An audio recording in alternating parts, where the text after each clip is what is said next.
Hey guys, it's Shaylin and I'm here today with another writing video. So today I'm going to be doing my yearly wrap-up video. I did already do a video talking about what I learned about writing in 2019, so you can check that out. I am happy to report that I haven't learned anything since I made that video, so I have no additional comments to make. I think this is my 5th year doing one of these videos, which is wild. I literally thought it was 3. I forget that I've existed on YouTube for this long. So basically in this video I'm going to be going over my goals for this year, what I wrote for this year, going over my goals for next year, wrapping up this year. I don't know. I don't really know what I'm saying. Anyways, 2019 was a year that occurred. I had a pretty good year in 2019. There were definitely some highs and some lows, not to name names, but February. I feel like when I think of my past like 3 years, they've all been like really good years of my life. There's just like one bad or traumatic thing that happened in them. So that's definitely how I feel about this year. Like, if you remove the traumatic thing that happened, it was a great year. I mean, I guess that's like every year. I guess every year you could be like, well, I guess if you just forget about the bad traumatic things that happened, this year was great.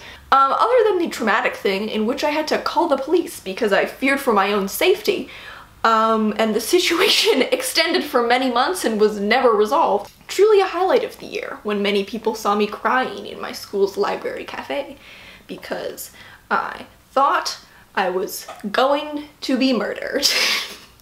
My stalker story is a story for another day. Wish it was clickbait. Anyways, other than that, it was a pretty good year. So I made a plan for this video and now I forget what I wanted to say.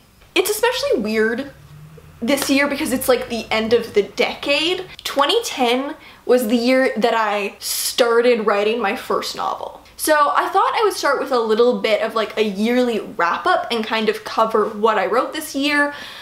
I crunched some numbers, which was very hard for me because I have a BFA, but I did some basic addition. I divided this based on short stories, poetry, and novels. There were some things that I didn't count, like one screenplay that I wrote for school and like little school assignments. I didn't count those. Spanning across 2 novels, I wrote 94,638 words. For Someone Will Save You, which was a rewrite, I wrote 42,776 words. The other 51,862 words were for my current work in progress, Honey Vinegar. So I kind of wrote like the last 40K of Someone Will Save You, and I wrote like the middle 50K of Honey Vinegar because I'd started that near the end of 2018 and I'm probably gonna finish it near the beginning of 2020. For short stories, spanning across 6 short stories, I wrote 20,952 words. And then for poetry, spanning across 18 poems, a lot more than I thought. I did have that goal of writing 10 poems, but I also did a poetry class where I had to write 7. So spanning across 18 poems, I wrote 6,171 words, which brings us to a grand total of 121,761 words. I'm not mad at that. I did a lot of editing work this year also. There's really nothing that I wanted to accomplish this year in terms of writing that I ended up not doing. This year was also, I think, a pivotal beginning for my publishing journey. Right at the beginning of the year, I had an acceptance in January.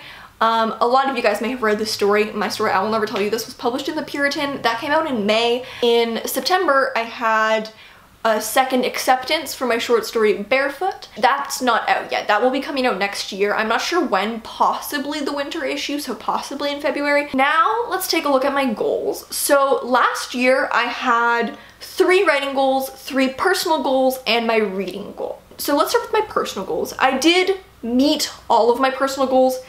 One of them, there's kind of a caveat. You could say I half met it, but I'm counting it as a win. So my first goal was to graduate university, which I did. Now, I haven't convocated. I have completed all my coursework this past term.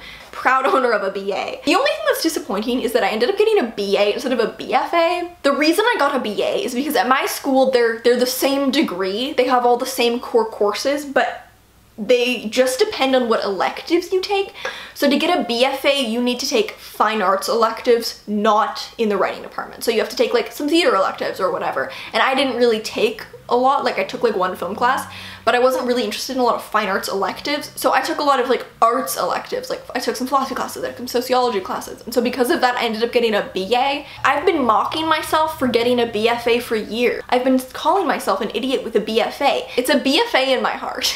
It's a BA on paper. But I did graduate university with my slightly disappointing Bachelor of Arts. My second goal was to become financially independent. This year, I became financially independent as of May, I believe. My last personal goal is the one that has the caveat to it, and it was yoga once a week. So the reason I had set this goal was because I, as a student, I just had like chronic neck tension. I don't know what the technical term for it was. I was constantly stretching my neck like this. People would notice that I was doing it because I was like literally having to constantly stretch my neck. Basically every single day it was causing me some level of discomfort. So my goal with yoga was to try to start improving that situation.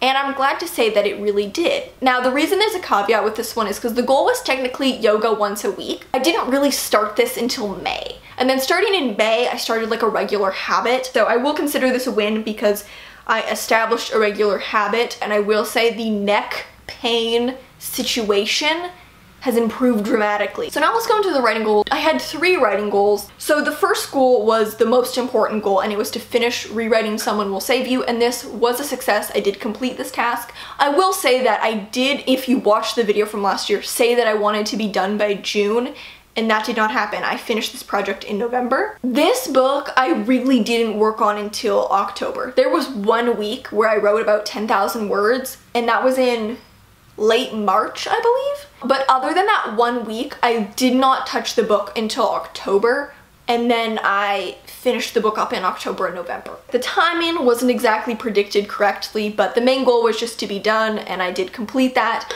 My second goal, you guys are gonna mock me for this one. I can sense it already, and you know what? You're free to. Please mock me.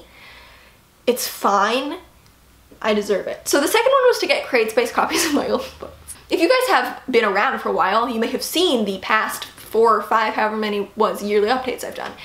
In every single one, my goal for the year had been to get CreateSpace copies of all my old books, just one each, one personal copy each. And every single year I failed to do so. I also didn't do it this year. Pretty early on in the year, like February, I realized I wasn't gonna do this. I just realized this doesn't matter to me anymore. It mattered to me when I initially set out to do this years ago.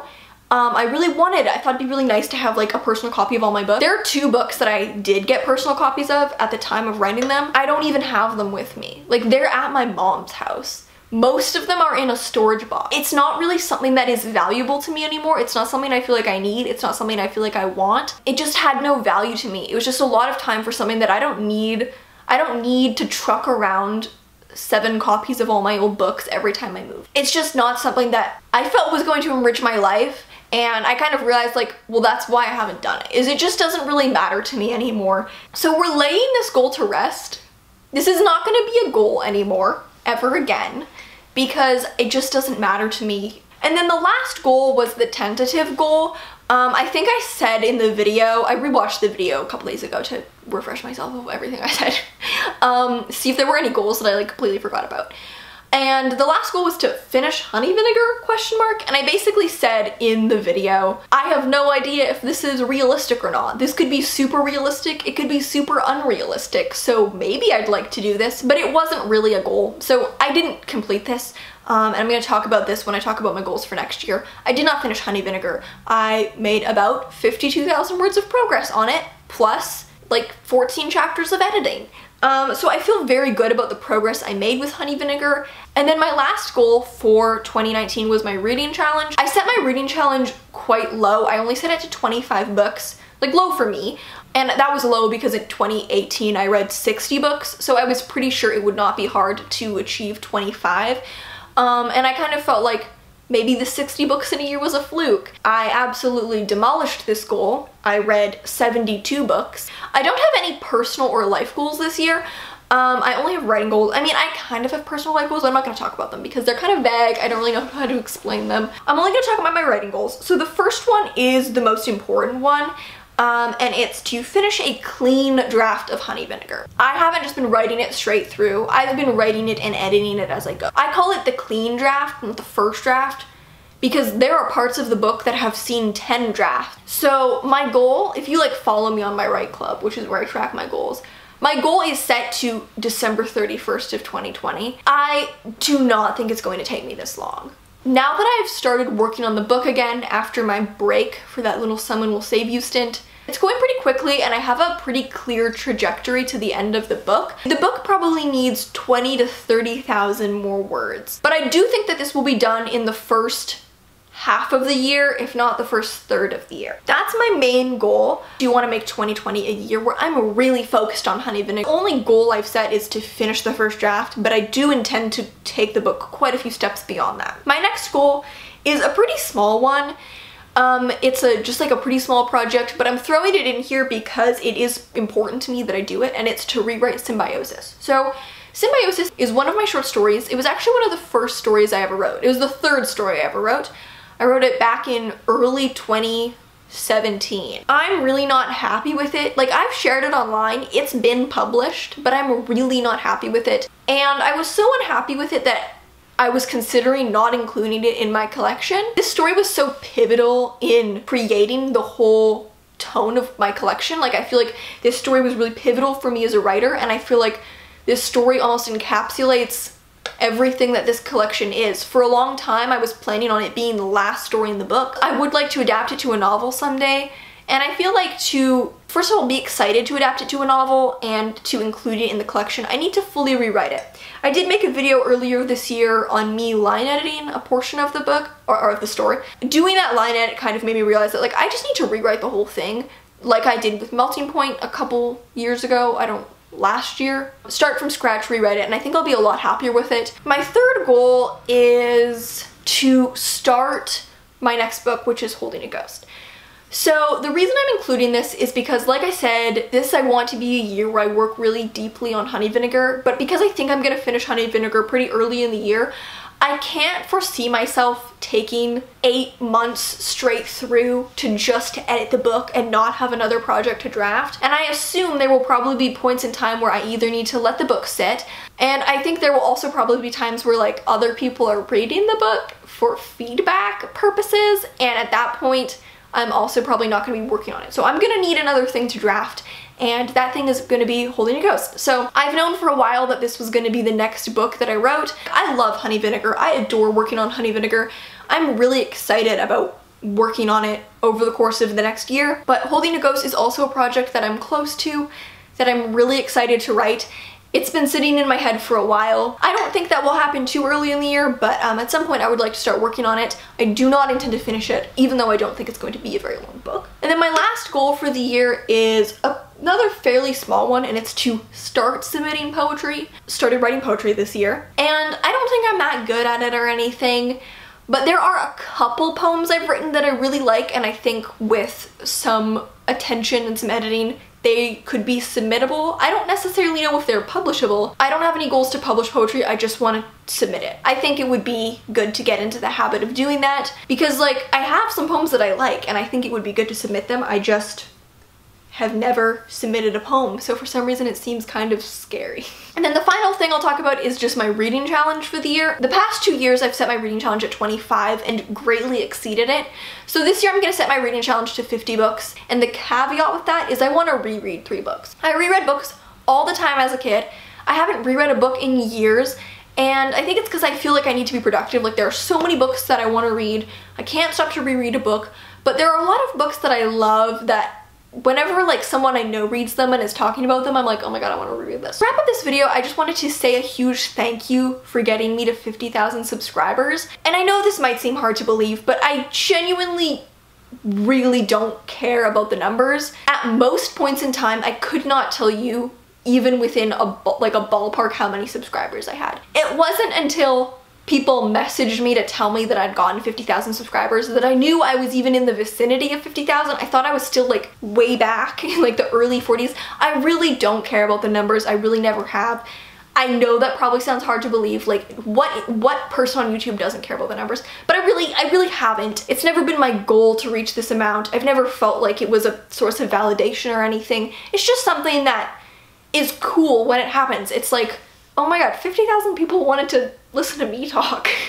That seems unbelievable to me. Like, to someone who literally started this channel because back when I was 15, I started this channel because I had interests that my friends didn't have, because I liked books and I liked writing and I didn't have anyone to talk about those things with. So I decided to just talk to you myself. It was a shock to me when this channel hit 500 subscribers. That was a shock. When it hit 1,000, I was like, well, that's unbelievable. I never thought that would happen, nor did I intend for it to happen. Having 50,000 people who, for whatever brief moment of time, or whatever long period of time, some of you have been here since the beginning, I guess, decided that I was worth listening to is unbelievable. I guess, not to get really personal, but like, I'm really someone who struggles a lot with like the worth of my opinions. And it might sound weird because like I sit here and talk about my opinions, but it feels easy when I'm not talking to another person face to face. I'm talking to 50,000 people, but like in actual conversations, I'm really unassertive. It's really hard for me to have an opinion on things. Even like if I'm talking to someone and, you know, say we're talking about movies and someone says they liked a movie that maybe I didn't like, I feel like I can't say that I didn't like the movie because my opinion would be the wrong one. Or the other way, someone says they didn't like a book I liked and I liked the book. Again, I feel like my opinion must be the wrong one. It's always been really hard for me to assert my opinions on things and feel like my ideas are worth listening to or worth considering. It's really unbelievable, but really like meaningful to me to like look at that number and go, wow, 50,000 people thought you had something worth saying, because I never have felt really that way before. And so I do feel like this channel has given me a lot of confidence in myself and an ability to feel like I do have valuable things to say sometimes, when before I really never felt that way. So thank you for giving this little nerd from Canada a platform. Thank you guys so much for watching. I would love to just hear about your year. What were your goals this year? What was your biggest accomplishment of this year? And what are your goals for next year? Thank you guys so much for watching. Happy New Year, and I'll see you in another video.